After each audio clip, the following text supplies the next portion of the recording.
राजे म्हणाले गडातला गड गेला, स्वराज्यातल्या 17 हत्तीमधला एक शिव गेला. आणि महाराज म्हणाले अरे मावळ्यांनो, गड आला पण शिव गेला.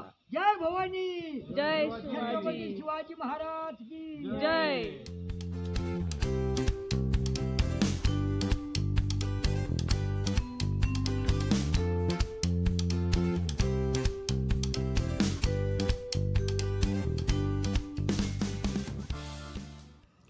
आज आपण पुण्यातील फार प्रसिद्ध असा किल्ला पाहण्यासाठी जाणार आहोत. तो म्हणजे सिंहगड किल्ला. तुम्हा सगळ्यांना सिंहगडाचा इतिहास माहीत असेल की गड आला पण सिंह गेला हे प्रसिद्ध वाक्य ज्यांच्यासाठी उद्गारले जाते ते नरवीर तान्हाजी मालुसरे यांच्या पराक्रमाचा साक्षीदार म्हणजे सिंहगड किल्ला. सिंहगड किल्ला हा पुण्यातून 30 किलोमीटर अंतरावर आहे. गड आला पण सिंह गेला या इतिहास प्रसिद्ध वाक्याचा साक्षीदार असलेल्या कोंढाणा किल्ला अर्थात सिंहगड किल्ला हा समुद्र सपाटीपासून साधारण 4400 फूट उंचीवर पसरलेला हा किल्ला आहे.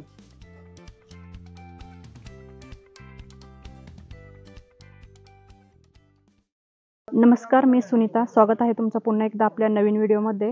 तर आज आपण आलो आहोत सिंहगड किल्ल्यावरती.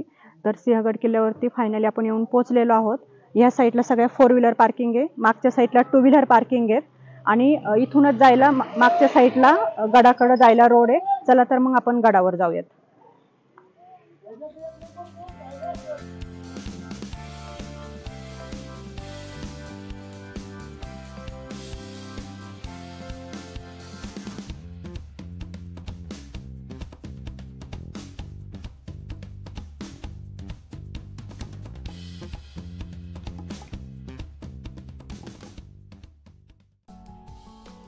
सिंहगड हा किल्ला पूर्वी आदिलशाहीमध्ये होता. इसवी सन 1647 मध्ये सिंहगडचा तत्कालीन किल्लेदार सिद्दी अंबर याच्याकडून महाराजांनी हा किल्ला मिळवून स्वराज्यात आणला. परंतु मिर्झा राजे जयसिंग व छत्रपती शिवाजी महाराज यांच्यामध्ये झालेल्या पुरंदरच्या तहामध्ये महाराजांनी मुघलांना जे 23 किल्ले दिले होते त्यापैकी एक म्हणजे सिंहगड किल्ला. खरं तर कोंढाणा म्हणजेच सिंहगड प्रसिद्ध आहे तो नरवीर तानाजी मालुसरे यांच्या बलिदानामुळे. अवघ्या 500 मावळ्यांना घेऊन ज्यांनी उदयभान राठोड यांचा पराभव करून किल्ल्यावर भगवा फडकवला. कोंढाणा तर जिंकला पण याच लढाईत त्यांना वीरमरण आले. ही बातमी जेव्हा महाराजांना समजली त्यावेळेस गड आला पण सिंह गेला असे उद्गार महाराजांनी काढले. तेव्हापासून कोंढाणा किल्ला हा सिंहगड किल्ला या नावाने ओळखला जाऊ लागला. आता मी जिथं उभी आहे तो आहे सिंहगड किल्ल्याचा पहिला दरवाजा म्हणजेच पुणे दरवाजा. तुम्ही समोर बोर्ड पण पाहू शकता. इथूनच आपल्याला गडावर जायचं आहे.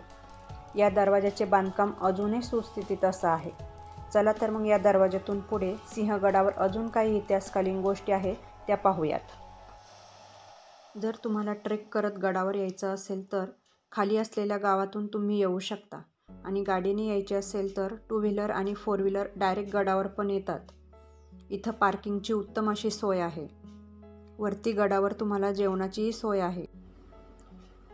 पिठलं भाकरी आणि कांदा भजी गरमागरम करून मिळतात. गडावर येण्यासाठी असा सोपा पायरी मार्ग आहे.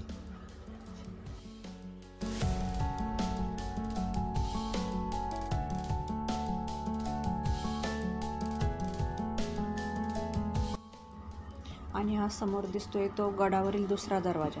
यालाही पुणे दरवाजा असेच म्हणतात.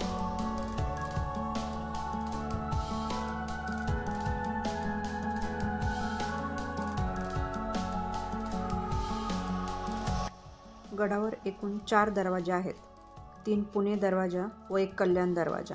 कारण पुण्याकडून आल्यावर आपल्याला या 3ही दरवाजातून आत जावे लागते. आणि हा समोर दिसतोय तो पुणे दरवाजा नंबर 3.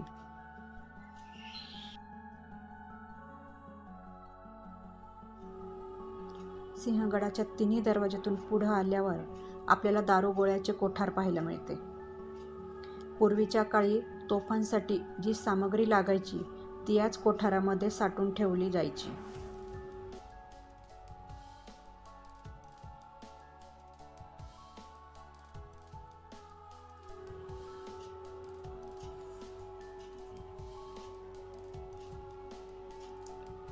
तुम्ही पाहू शकता कोठाराचे बांधकाम अजूनही सुस्थितीत असे आहे.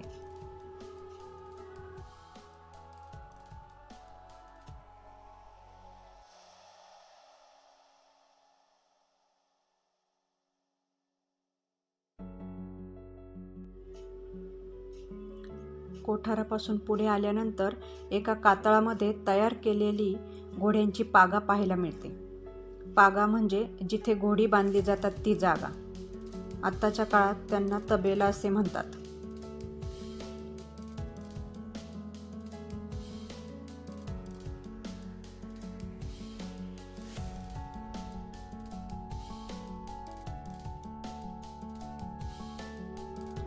खरं तर प्राचीन लेणी वाटावी असं सुंदर कोरीव काम केलेली अशी ही जागा आहे.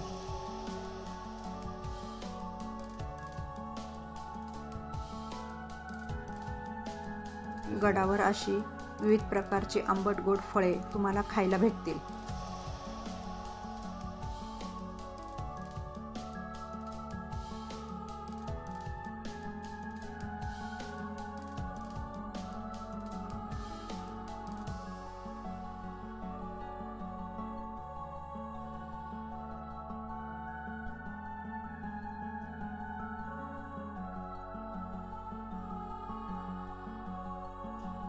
सिंहगडावर छत्रपती शिवाजी महाराज यांचा दुसरा मुलगा छत्रपती राजाराम महाराज यांची समाधी सुद्धा आहे.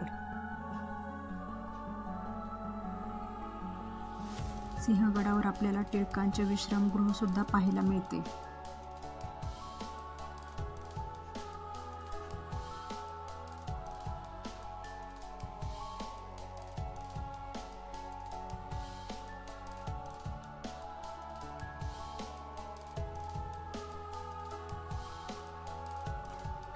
ज्यांच्या पराक्रमाने सिंहगडचा इतिहास लिहिला गेला ते नरवीर तानाजी मालुसरे यांची समाधी आणि स्मारक देखील सिंहगडावर आहे. स्मारकाच्या परिसरामध्ये मावळ्यांचे शिल्प बनवलेले असून मध्यावर नरवीर तानाजी मालुसरे यांचे स्मारक आहे. तानाजी मालुसरे आणि उदयभान राठोड यांची लढाई सुरू असताना तानाजी यांची ढाल तुटली. तानाजींनी आपल्या डोक्याचा शेला आणि पागोटे सोडून आपल्या हाताला गुंडाळले आणि ढालीऐवजी हातावर वार झेलले. पण हेच वार झेलताना त्यांचा हात तुटला. जिथं तानाजींनी आपला हात गमावला हीच ती जागा.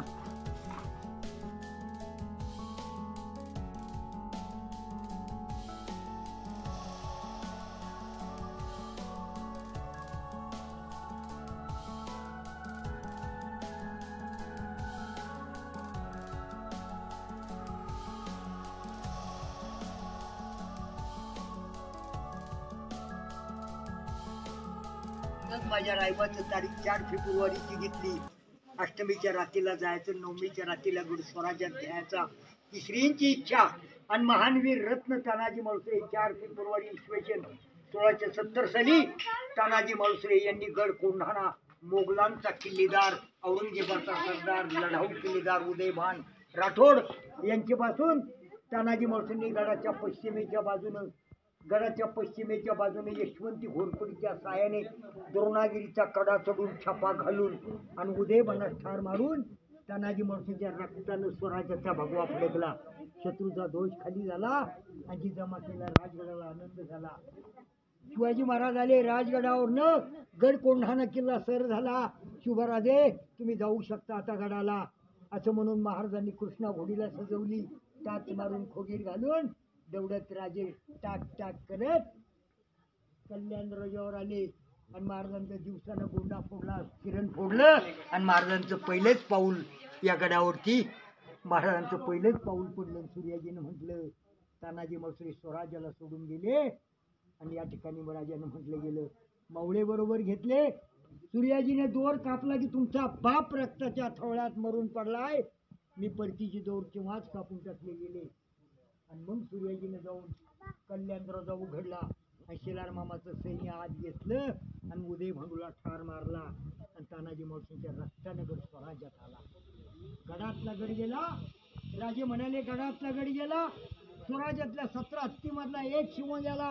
आणि महाराज म्हणाले अरे मावळ्यांनो गड आला पण शिव गेला. जय भवानी, जय छत्रपती शिवाजी महाराज की जय.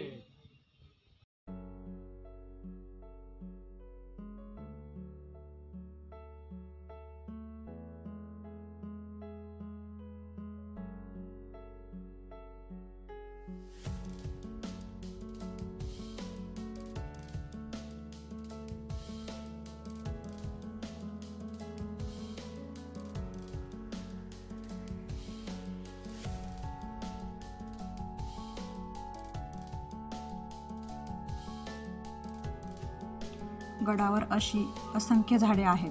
जर तुम्हाला ह्या झाडाचं नाव माहीत असेल तर मला कमेंटमध्ये नक्की सांगा.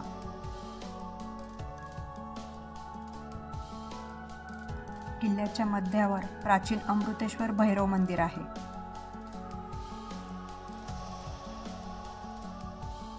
मंदिरात भैरव आणि भैरवी अशा 2 मूर्त्या दिसतात.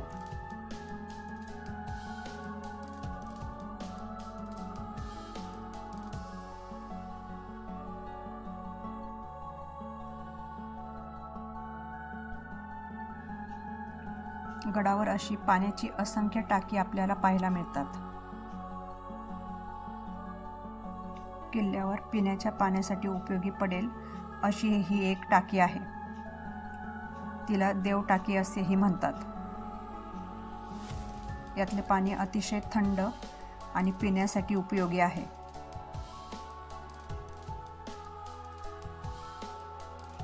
देव टाकी बघून समोर आलो की झुंजार बुरुजाची पाटी दिसते.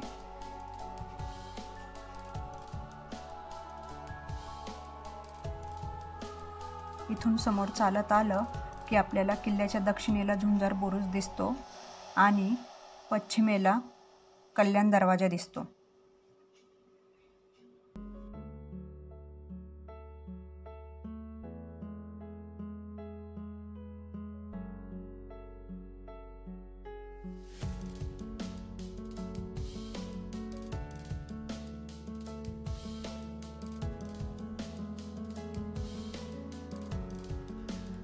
सिंहगडावरील सर्वात बुलंद वास्तू म्हणजे कल्याण दरवाजा. किल्ल्याच्या पश्चिमेकडे हा दरवाजा आहे. किल्ल्याच्या पायथ्याशी असलेल्या कल्याण या गावामधून सिंहगडावर येता येते, म्हणून या दरवाजाला कल्याण दरवाजा असे म्हणतात. या ठिकाणी एकापाठोपाठ एक असे 2 दरवाजे आहेत.